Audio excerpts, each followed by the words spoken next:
কোরবানির বিধান কি? কোরবানি সুন্নাত না ওয়াজিব?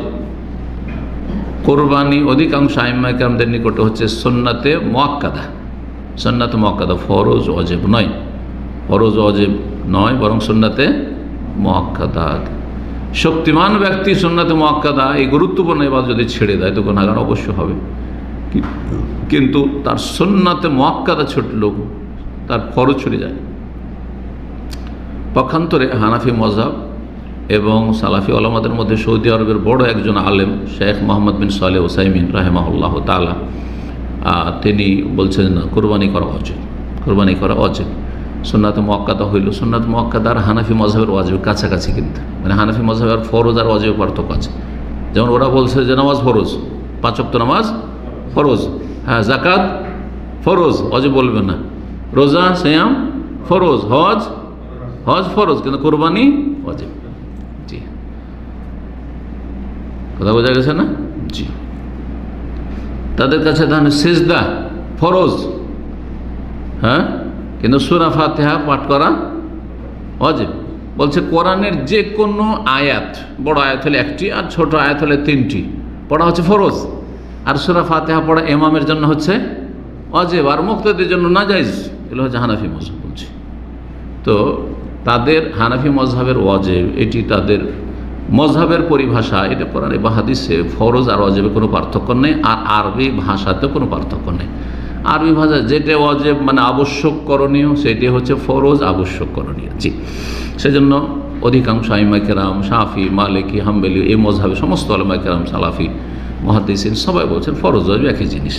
সুতরাং ওয়াজিব বলা মানে ফরজ করে দেওয়া। কোরবানি ফরজ নয়, বরং কোরবানি হচ্ছে সুন্নাতে মুআক্কাদা। নবী করিম সাল্লাল্লাহু আলাইহি সাল্লাম এই সুন্নাতে মুআক্কাদা কিন্তু ছাড়েননি। সুন্নাত বলে 10 বছর মদিনায় থেকেছেন, হিজরত করার পরে কোরবানির বিধান আসার পরে প্রতি বছর কোরবানি করেছেন। বাড়ির উযহিয়া কোরবানি করেছেন, উযাহি। আকামা রাসূলুল্লাহ বিল মাদিনাতি 10 সিনিন, রাসূলুল্লাহ মদিনায় 10 বছর অবস্থান করে হিজরত করে ইউযাহি প্রতি বছর কোরবানি করেছেন। সুতরাং সামর্থ্যবান লোকেরা অবশ্যই কোরবানি করবেন। নবী সাল্লাল্লাহু আলাইহি ওয়াসাল্লাম কোরবানি, সহিহ বুখারী মুসলিম হাদিস রয়েছে, দাহান নবী সাল্লাল্লাহু আলাইহি ওয়াসাল্লাম, নবী সাল্লাল্লাহু কোরবানি করেছেন বেকাবশাইনে, 2টো দুম্বা। জি, সে আপনার 2 রকম রং, যেটাকে বলা হয় আমলাহাইনে, একই রঙের নয়, 2টো রং, ধরেন কালো সাদা আছে, এই ধরনের। আকরানাইনে, শিংওয়ালা, সুতরাং শিংওয়ালা পশু যদি হয়তো বেশি ভালো। জি হ্যাঁ।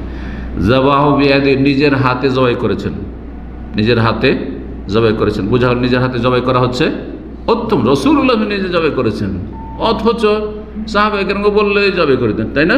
কিন্তু নিজে জবাই করেছে। ওয়াসাম্মা, বিসমিল্লাহ বলেছেন। ওয়াকাব্বার, আল্লাহু আকবার বলেছেন। তারপর বিসমিল্লাহি আল্লাহু আকবার। ওয়াদা রিজলাহু আলা সিফাহিমা, জবাই করার সময় যাতে করে লাফ না দেয় সেজন্য গলার ওপর পা রেখে, এক সাইডে পা রেখে জবাই করেছেন। এই সুন্নতে মুআক্কাদা বা কোরবানির বিধান চলে আসছে ইব্রাহিম আলাইহিস সালাম থেকে।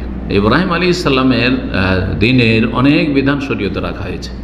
সুনানুল ফিতরা যতগুলো রয়েছে সবগুলো ইব্রাহিম আলাইহিস সালামের সুন্নাত, খাতনা করাই হোক, হ্যাঁ, আর অন্যান্য যেসব সুন্নাতগুলি রয়েছে। এইরকমই হজের যেসব বিধিবিধান রয়েছে, সাফা মারওয়ার সাই রয়েছে, সব ইব্রাহিম আলাইহিস সালামের সাথে সম্পর্কিত এসব ইতিহাস। তো তার মধ্যে কোরবানিও, হ্যাঁ, কোরবানি আল্লাহ রাব্বুল আলামিন হুকুম করলেন ছেলেকে কোরবানি করার, আর ছেলেকে আল্লাহ মুক্ত করলেন। একটি দুম্বা আল্লাহ রাব্বুল আলামিন পাঠিয়ে দিয়ে সে দুম্বা জবাই হলো। ও তারাকানা আলাইহি ফিল সূরা সাফাত রয়েছে। আর তারপর এই বিধানকে আগামী যে প্রজন্ম আসতে থাকে কিয়ামত পর্যন্ত, আগামী উম্মত, শেষ উম্মত, তাদের মাঝে এই বিধানকে আমি রেখে দিয়েছি। কোরবানির ক্ষেত্রে আরেকটি মাসলা জেনে নাও ভালো।